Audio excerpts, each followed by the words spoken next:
Radio RG30, il est 11h.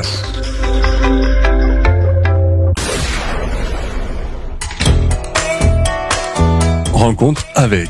Vous êtes une association, un artiste, un acteur du pays du Pont-du-Gard et ses alentours. Vous désirez parler de votre activité ou de votre action? Participez à l'émission Rencontre avec. Tous les 3e vendredis du mois à 11h et rediff le 4e mardi à 15h. Prenez contact avec RG30 au 06 64 44 27 79 ou via le site radio-rg30.fr, rubrique contact service antenne. Bonjour Yann Albin et bienvenue sur RG30 dans l'émission Rencontre avec. Yann Albin, vous avez 24 ans, vous êtes créateur d'horlogerie sur la commune de Fournaise et en préparant cette émission, j'ai pu lire que vous aviez été attiré par l'horlogerie depuis l'âge de 6 ans en ouvrant un livre. C'était quel livre? Qu'est-ce que cela vous a fait en voyant cette photo? Dites-nous tout, les auditeurs veulent savoir. Bonjour Jérôme, tout à fait, voilà, j'ai eu la chance de découvrir ma vocation très jeune. J'aimais la technique, je regardais avec beaucoup d'attention le guide Eureka des nouvelles innovations et j'ai découvert la montre la plus compliquée du monde à ce moment-là, le calibre 89 de Patek Philippe. Donc c'est une montre qui est composée de 1300 pièces et là ça a été le coup de cœur. Toujours pour faire un peu plus de connaissances avec vous, en 2017, après 4 années d'apprentissage et de nombreuses périodes de formation en France et en Suisse, vous avez décidé de vous installer dans le sud de la France pour exercer votre passion et proposer des services haut de gamme à l'intention des passionnés d'horlogerie. Vous pouvez nous dire un peu plus sur votre parcours durant votre apprentissage et formation? Oui, alors en fait à la base j'aimais pas vraiment l'école, en tout cas les cours théoriques, mais la passion ça a été un véritable moteur. J'ai commencé ma formation horlogère après le lycée, j'ai passé mon CAP horlogerie, puis mon brevet des métiers d'art à Marseille. Durant ces 2 années de formation, on a appris les différentes facettes de notre métier, parce que l'horlogerie, il faut savoir que c'est quand même plus de 40 métiers différents. On a appris les bases de la réparation, de la fabrication, de la création, et j'ai eu la chance de réaliser des stages chez différents réparateurs et créateurs indépendants en France, et puis chez des fabricants en Suisse et en France, donc Jaeger LeCoultre, Rolex, et pour la France, Pékinier, à Morteau.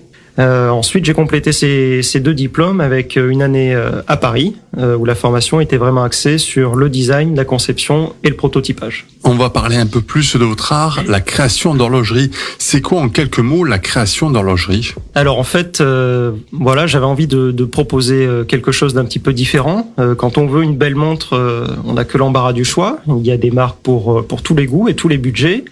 Mais si on désire une montre un petit peu différente, qu'elle soit unique ou simplement personnalisée, là, il n'y a pas beaucoup d'horlogers vers qui se tourner, que ce soit en France ou en Suisse. Alors, j'ai décidé de proposer du sur-mesure, tourné avant tout vers les choix du client et de l'utilisateur final de la montre.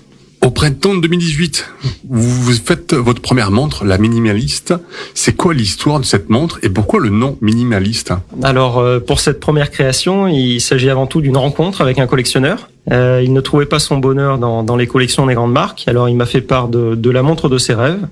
J'ai tout de suite accroché et je savais que d'autres amateurs apprécieraient. Donc voilà, c'est comme ça qu'on a créé une petite série de 5 montres. La minimaliste a été nommée ainsi car elle a été dessinée dans un style très épuré. C'est une montre moderne dédiée aux collectionneurs de montres anciennes. Voilà, elle reprend des codes des montres vintage avec tout le confort et la technicité d'une montre moderne. Depuis quelques jours, vous avez sorti un nouveau modèle, le chronographe. Qu'est-ce qui différencie cette montre par rapport à la précédente? Alors pour le chronographe, je proposais déjà la personnalisation donc pour la minimaliste, mais là on va beaucoup plus loin car c'est une montre complexe, donc il y a plus d'éléments que l'on peut choisir pour donner une identité soit sportive, soit classique à la montre. Et on peut même compléter le choix de ces éléments, comme les aiguilles ou les poussoirs par exemple, par la gravure. On peut graver la masse d'automatisme au fond ou le remontoir pour donner un côté vraiment unique à la montre avec une date, des initiales ou un nom. On retrouve comme sur la première création un fond transparent pour admirer le mécanisme et un cadran très épuré lui donnant un style intemporel. Alors, vous avez parlé de la personnalisation. Combien de temps, en moyenne, faut-il pour faire l'assemblage? Alors une fois que la montre est créée, est conçue et que les prototypes sont réalisés, une fois que j'ai fabriqué toutes les pièces, il faut compter à peu près 2 mois pour l'assemblage, le réglage et le contrôle d'une montre. Si j'ai bien compris, vous ne faites pas qu'un assemblage de pièces, mais vous faites également le prototype, le design, vous cherchez vous-même les composants, comme par exemple le cadran, le bracelet. Comment ça se passe-t-il? Vous vous levez la nuit, par exemple? Alors oui, tout à fait. Les idées de création ne s'arrêtent jamais. J'ai de nombreuses collections déjà en avance. Il y aura certainement un prochain modèle qui va sortir en janvier ou en février. Pour ce qui est du design, du prototypage et de la fabrication, je tente d'être le plus complet possible avec l'achat ces derniers mois de nouveaux équipements et l'emménagement dans un nouvel atelier. Mais pour le reste, c'est un véritable travail d'équipe. J'ai la chance de collaborer avec des confrères horlogers dans le Gard, avec des bijoutiers, des cadraniers et de nombreux autres métiers techniques. Tout justement, par rapport à notre entretien qu'on avait fait avant l'émission, vous m'avez dit qu'il était actuellement difficile d'acheter que des composants français, comme par exemple en France, il ne reste plus que 2 cadraniers en activité, dont un au Isambre entre Saint-Maxime et Fréjus dans le Var, mais que vous aviez un projet qui verra peut-être le jour. Vous pouvez nous en dire plus ou c'est un secret pour le moment? Alors, je peux vous en dire plus maintenant, tout à fait, avec un de mes amis horlogers, donc Oliver Vasquez, à Rochefort-du-Gard. On est en train de fonder notre société pour les projets de création de garde-temps unique, que ce soit des montres ou des horloges. Nous avons déjà plusieurs demandes qui viennent de toute la France. Et là, actuellement, voilà, on travaille à l'étude de 3 projets très importants. Je vous remercie Yann pour cet entretien que vous avez bien voulu nous accorder. Vous avez un site internet yann-albin.fr dont le lien sera sur notre site avec le podcast de l'émission. Un moyen de pouvoir voir par exemple le chronographe en photo ainsi que la minimaliste. Pour prendre contact avec vous, c'est uniquement sur rendez-vous via votre site. Vous êtes également sur les réseaux sociaux. Pour conclure cet entretien, je vous laisse le mot ou la phrase de fin. Voilà, je tiens à dire que je suis disponible effectivement en ligne, sur les réseaux sociaux, par téléphone ou par mail pour un premier contact, mais il ne faut pas hésiter à m'appeler pour découvrir ce métier passionnant que j'aime transmettre. Radio RG30. Installez-vous Sur la radio. 100% tube. Radio RG30.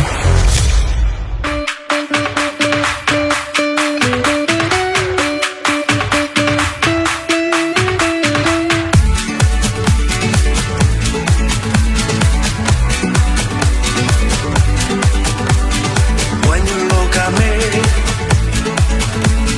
what do you see? How do you feel? How do you do?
Retour dans l'émission Rencontre avec, et vous venez d'entendre Sevi Campo avec Two Face. Et tout justement, pour cette deuxième partie de l'émission, on est tout justement sur Arles avec Sevi Campo. Bonjour Sevi Campo. Vous allez vous produire demain, ce 20 juillet, à 20h, au Palais des Congrès sur Arles. Sevi, si nous faisons plus connaissance avec vous, vous êtes né à Arles en 88, tu as grandi avec la musique des Gypsy Kings, tu as commencé à composer et chanter dès ton plus jeune âge. Peux-tu nous parler un peu de ton parcours ? Bien sûr, alors j'étais un jeune homme comme tous les jeunes hommes. J'allais à l'école et j'allais à l'école mais j'aimais pas l'école. Donc je prenais la guitare de mon frère et puis je venais dans les rues d'Arles et j'aimais bien m'asseoir sur les marches de l'archevêché et jouer de la guitare et apprendre avec les gitans que je voyais, que je rencontrais, les Reyes notamment. J'ai eu cette passion très jeune de chanter, de jouer et puis je me suis fait repérer très très jeune par Nicolas Reyes lui-même des Gypsy Kings qui a mis sa main sur mon cœur un jour et m'a dit toi tu y arriveras parce que tu y crois, ça se voit et il faut que tu continues, il faut que tu y crois. Donc j'ai continué et à l'adolescence j'ai pas voulu rester ici, je sentais que si je restais ici, j'arriverais pas à me réaliser. Et puis j'avais envie de partir et de donner de la musique à beaucoup de monde. Et je chantais en espagnol à cette époque et je suis parti dans toute l'Europe avec ma guitare. J'ai joué et chanté dans des lieux incroyables, aussi incroyables les uns que les autres. Notamment, par exemple, je me rappelle de la grotte et du château de Arthur, le roi Arthur, ou alors dans la cave de Merlin, avec une résonance incroyable où je chantais, c'était magique, c'est des moments magiques. Ou alors sur les rails d'Auschwitz, par exemple, c'était symbolique. J'ai joué dans des lieux exceptionnels, sous la Manche aussi, dans le train. Et puis j'ai habité 5 ans en Angleterre, à partir de mes 18 ans, je crois. J'ai fait beaucoup de télé. Je suis revenu en France donc après les 5 ans. Là, je me disais, bon, il faut que je fasse quelque chose d'exceptionnel, quelque chose de propre à moi, que je continue pas de chanter en espagnol, parce que, si vous voulez, je pense que la musique des Gypsy Kings et des groupes gitans de la région, elle est très belle, mais j'avais pas envie d'appartenir à ce cocon-là, j'avais plutôt envie de faire autre chose, de faire quelque chose de nouveau, et quelque chose de novateur, mais aussi quelque chose qu'on reconnaisse de suite. Dès les premières notes, on sait que c'est du Sevi Campos, et quelque chose que personne d'autre fait, mais tout en gardant l'empreinte de cette ville, donc avec la guitare gypsy. Donc c'est là où a commencé l'idée de faire un propre style chanté en anglais. Justement, on va en parler après, pourquoi ce style, et c'est pour cette raison. Avant de parler de ça, au niveau de la musique, pourquoi Sevi Campo ? Alors tout simplement parce que Sevi, c'est Yves à l'envers. J'ai voulu rendre un hommage à mon papa, qui est là sur Arles et qui est sans doute très fier de ce que je fais. Mais en même temps, Sevi, on sait pas trop ce que ça veut dire. C'est plutôt américain, c'est plutôt un nom que pas beaucoup de gens portent, peut-être aucun d'ailleurs. Et Campos, c'est aussi le nom de mon père, de ma famille paternelle. Et j'ai gardé ce nom parce que y a une consonance aussi espagnole, donc ça rappelle un peu le côté Espagne, le côté gitan. Et puis et je pense que Sevi Campos, c'est quelque chose qui se retient très bien. En tout cas, avec ce nom, j'ai beaucoup plus de succès qu'avec le nom que j'avais avant quand j'étais jeune et que je disais à tout le monde comment je m'appelais. Là, j'ai plus de retombées, quoi. C'est quelque chose dont les gens se souviennent. Sevi, voilà, c'est ça. Guitare gitane avec des rythmes plus actuels et tu chantes en anglais, donc c'est une raison pour toi de pouvoir pousser internationalement ? Oui, alors quand j'ai commencé ce concept, l'idée c'était de faire quelque chose qui marquerait les gens, mais pas que dans le monde entier, mais aussi ici. Et le fait de chanter en anglais, ça a fait en sorte que l'image de ma musique et en tout cas la dimension de ma musique soit plus internationale, puisque bon, c'est vrai que la langue la plus parlée dans le monde c'est l'espagnol, mais l'anglais c'est quand même la langue internationale. Donc ça c'était la première idée. La deuxième idée c'était de pas faire comme tout le monde, de pas faire comme les Gypsy Kings, de pas faire comme Chico et les Gypsy, mes concurrents si on peut dire, de pas ressembler à Kenji par exemple aussi, mais surtout comme je l'ai dit avant, de faire quelque chose qui m'est propre et de faire quelque chose qui affecte les gens dans un bon sens. Le fait que ça soit en anglais, ça fait que ma musique devient plus pop, devient plus électro, Et donc on sort d'une catégorie de la musique gypsy pour aller dans une musique qui peut passer sur des radios généralistes comme la tienne, comme France Bleu, comme beaucoup de radios. Et c'est ça que je voulais, moi, c'était que ma musique n'atteigne pas des radios typiques ou des radios traditionnalistes ou des radios de musique du monde, mais des radios généralistes. Et c'est ce qui se passe en ce moment, donc c'est parfait. Si on va parler un peu plus de demain, ça te fait quoi de venir dans ta ville natale pour chanter? Alors, ça me fait plusieurs effets. Le premier effet, c'est bien sûr une fierté de revenir dans une ville où j'ai commencé à chanter, à jouer, en ne pas sachant ce que j'allais devenir. J'ai commencé ici sans rien, j'avais juste ma guitare, je me demandais, souvent je m'asseyais sur les marches de l'archevêché et je me demandais qu'est-ce que je vais devenir. Si je chante, c'est pas un métier. Et je me demandais vraiment ce que j'allais devenir, je me demandais où j'allais être. Et je m'imaginais à 30 ans, à 40 ans, dans cette ville avec toujours rien. Donc j'ai dû partir pour ça. La deuxième chose, c'est une reconnaissance, puisque au concert va venir des gens qui sont quand même, j'aime bien dire public, des personnalités publiques, notamment Patrick de Carolis, l'ancien PDG de France Télévisions, et d'autres personnalités. Donc une certaine reconnaissance de ces gens-là qui viennent au concert et qui viennent sans doute sans intérêt de leur part, c'est-à-dire ils viennent vraiment pour écouter ma musique et faire partie intégrale de cette fête, si on peut dire une fête, un événement, un concert. La troisième chose, c'est que dans ce concert, j'ai ma première partie avec Lonnie Warner, mais aussi avec Ophélie Morival qui a un grand talent. Donc ça fait plaisir aussi d'aider des jeunes talents émergents, talentueux, à faire en sorte qu'ils puissent se produire avant moi. C'est une réelle chance que je leur donne. Et je pense que il n'y a pas uniquement le côté business de faire un concert, gagner de l'argent et vendre sa musique, mais il y a aussi le côté humain. Donner sa chance à des artistes qui méritent de devenir plus connus et de faire entendre leur voix, mais aussi humainement passer un moment exceptionnel dans ma ville avec des fans qui viennent de Belgique, d'Espagne, de toute la France à partir de demain au concert. Et ça, c'est exceptionnel, quoi. J'ai donné, si vous voulez, avec ce concert, j'ai donné un rendez-vous à tous les fans de France et d'ailleurs. Et c'est ça qui est exceptionnel, c'est que les gens soient capables de faire plus de 600 km, 800, 900 pour 2 heures de concert. C'est fantastique pour un artiste d'avoir ce sentiment. Cœur sur la main, donc ça veut dire que tu es prêt à aider les autres personnes comme on a pu faire avec toi au début en fait. Oui, alors je considère pas comme ça, comme de l'aide. Je considère ça comme un partage. Je vais partager ma scène avec 2 artistes qui sont extraordinaires, qui ont chacun leur personnalité, qui ont chacun leur monde, leur monde musical. Et ce partage permet notamment d'avoir une variété, c'est-à-dire il va pas que y avoir du gypsy, il va y avoir quelque chose de différent, en français, romantique, un peu plus énergique aussi.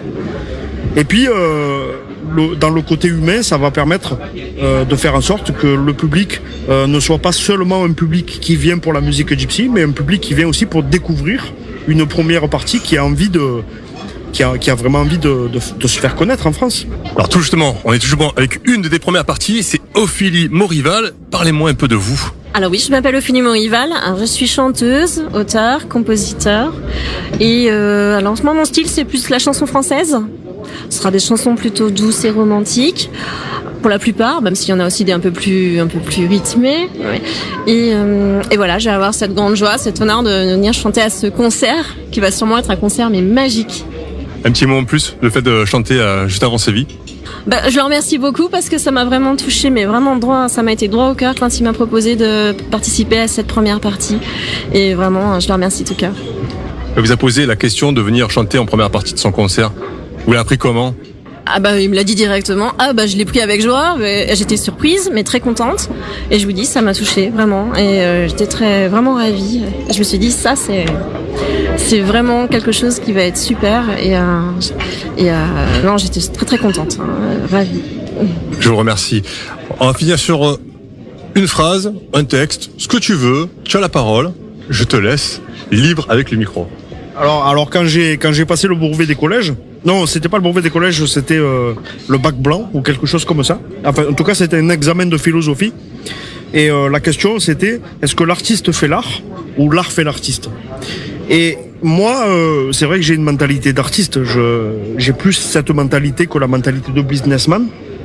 Et j'ai eu l'idée et j'ai eu l'extravagance de lui montrer au professeur que j'étais vraiment un artiste et que l'artiste fait l'art, mais que l'art fait l'artiste. J'ai laissé la feuille blanche.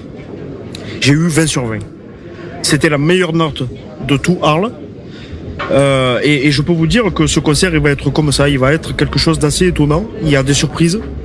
Il y a de l'amour dans les chansons, mais il y a aussi de l'amour de ma part, parce que j'aime mes fans, j'aime les gens qui vont venir. Moi, je fais une musique qui n'a pas de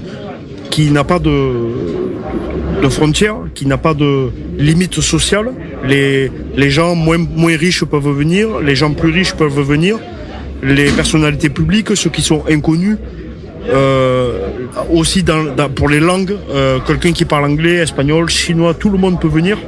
Mais surtout, une musique avec un message qu'on n'entend pas forcément, parce que ma musique c'est pop électro, etc. C'est de la musique où on danse souvent, mais il y a quand même un message qui est fort dedans, et c'est un message d'espoir. Mais ce que j'espère avant tout, c'est que cette musique, et on me le dit souvent, rende heureux les gens. C'est ça mon but, c'est ça mon objectif, c'est pour ça que je me bats depuis 2 ans, et ça marche. Et je vous remercie à vous, enfin à toi, Jérôme, pour cette occasion de parler dans ta radio, qui est exceptionnelle. C'est une vraie chance qu'il y ait des gens comme toi qui donnent la parole à des gens qui ont envie de parler. Je peux pas t'exprimer avec des mots suffisamment concrets ma gratitude, mais en tout cas, tous les auditeurs de ta radio sont les bienvenus au concert. Il reste encore quelques places à acheter sur le site www.sylviecampos.com. Et puis ça va être une soirée magnifique, ça va être l'apogée de plusieurs mois de travail, avec un album, pas un album, mais un disque qui va se vendre, avec une rencontre avec les gens après le concert pour signer, pour faire des photos, etc. Donc ça va pas être seulement un concert où on va chanter et s'en aller. J'ai voulu vraiment que ce concert soit un rendez-vous. Et quand je dis rendez-vous, c'est vraiment un rendez-vous, c'est-à-dire que je vais rencontrer mes fans, je vais rencontrer les gens qui aiment ma musique, et j'aime les gens qui aiment ma musique. Donc je te remercie encore 1000 fois. C'est moi qui te remercie de m'avoir accueilli ici sur Arles, sur ta ville natale, au Café Van Gogh. Un petit mot, on va partir avec quand même la musique qui va suivre, c'est un morceau de toi, c'est Vicampo, avec Georges Reyes, Are You Happy? Ça a fait comment ce morceau? Alors, je voulais faire absolument une chanson avec Georges Reyes, le fils de Nicolas Reyes, le chanteur leader des Gypsy Kings. J'ai voulu, mais en même temps, j'hésitais à demander à Nicolas Reyes de faire un duo avec moi, c'est vrai, parce que il m'a sauvé la vie, si je peux dire, et j'ai pas voulu le déranger avec cette idée, mais par contre, j'ai voulu absolument réaliser le rêve de le faire avec son fils. Pour que ça soit la nouvelle génération des Reyes, des Gypsy Kings. D'ailleurs, c'est un membre des Gypsy Kings. Et je me suis dit, je voudrais faire une vidéo qui nous ressemble, une chanson qui nous ressemble. Et pour moi, je voulais mettre un titre qui soit une question. Donc, Are We Happy? En anglais, ça veut dire est-ce que nous sommes heureux? Et je pense que c'est quand même une question existentielle, une question très importante que tout le monde se pose en ce moment, surtout dans ce monde incertain. Et donc, pour être heureux, d'abord il faut venir au concert le 20 juillet, mais pour être heureux, il faut se demander qu'est-ce qu'on a besoin. Et c'est ça, cette chanson, c'est un questionnement pour se demander est-ce qu'on est heureux, C'est important de se demander cette question et de faire ce qu'on aime dans la vie, parce qu'on n'en a qu'une et que c'est court, ça passe vite, surtout quand on est heureux d'ailleurs. Alors, on a fait cette chanson, elle cartonne. C'est-à-dire qu'elle est diffusée dans beaucoup de pays, dans beaucoup de radios, dans plein de pays tous les jours. Et puis c'est une chanson que je suis fier d'avoir sortie. Non seulement parce que je me sens de la famille des Gypsy Kings, mais aussi parce qu'elle porte un message qui est beau, je trouve. Et c'est une chanson qui a, je pense, la chance d'exister, je pense. Mais maintenant, en tout cas, c'est une chanson qui ne m'appartient plus. C'est-à-dire une chanson que j'ai lancée au monde comme une bouteille d'eau à la mer et qui m'appartient plus. Elle appartient aux gens qui l'écoutent et qui l'aiment. Et c'est ça qui est encore plus beau. Les gens s'approprient la chanson. Comme les autres, mais celle-là particulièrement. Je te remercie Sévi. Alors on rappelle que c'est demain, 20 juillet, au Palais des Congrès, dès 20h à Arles. Encore quelques places possibles. Sur le site de la radio, on mettra le lien directement pour pouvoir acheter les peu de places qui restent encore. Et on va écouter de suite le morceau qu'on vient de parler un instant, Are You Happy de Sévi Campo avec Georges Reyes. On va écouter ça. Je vous remercie encore pour être venu en Arles me voir. Et je suis bien sûr un artiste de RG30, la web radio du Gard. Radio RG30. Le matin au réveil, Le soir, que des morceaux géniaux. c'est la musique que je kiffe. Non-stop music. Radio RG30.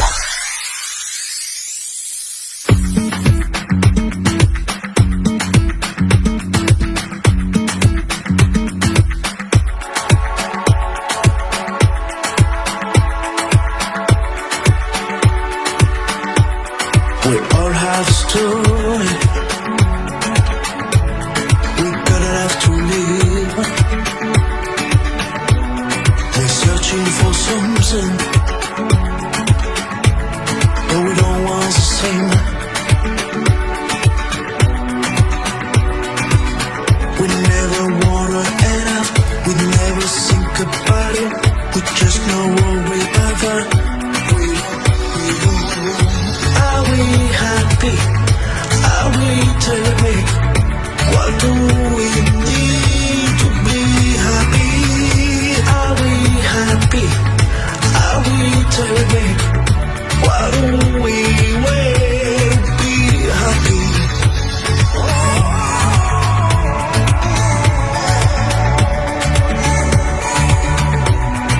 Hoy es un regalo, mañana un misterio. La vida es preciosa. Aquí estamos ahora. We never wanna end up. We never think about it. We just know what we ever. Are we happy? Are we terrific? What do we need to be happy? Are we happy? Are we terrific? What do we wait to be happy?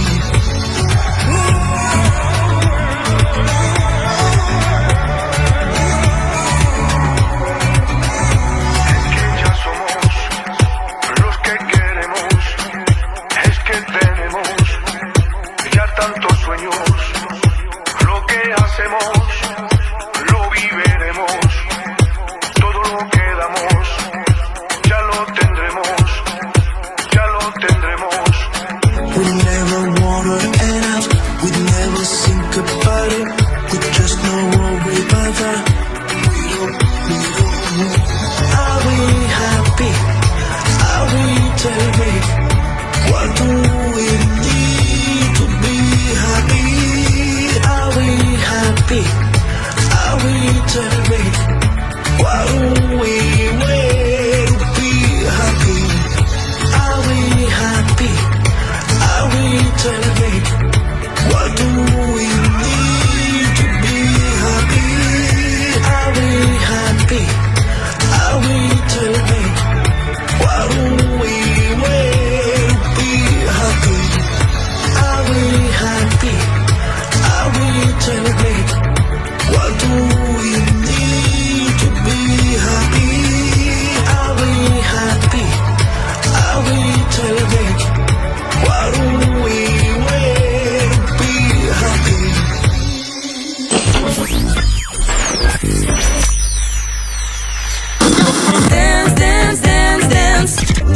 Tous les vendredis, dès 21h, découvrez ou redécouvrez tous les tubes qui ont marqué les années